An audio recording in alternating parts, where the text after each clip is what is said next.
Usijaribu kutafuta mtu atakaye kutatulia shida zako, maana hakuna. Ni vyema uwe na mtu atakaye kutatulia shida zako pamoja nawe, naye huyo ni mkeo.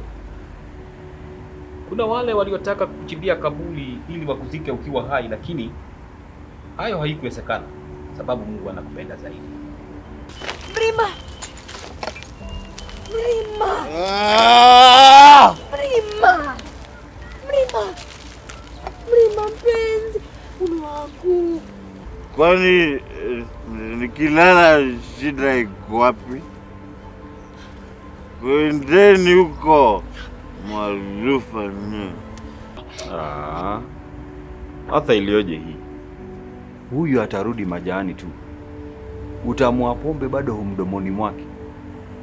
Tamaa ya kinywaji hicho cha Firauni bado inamgharimu.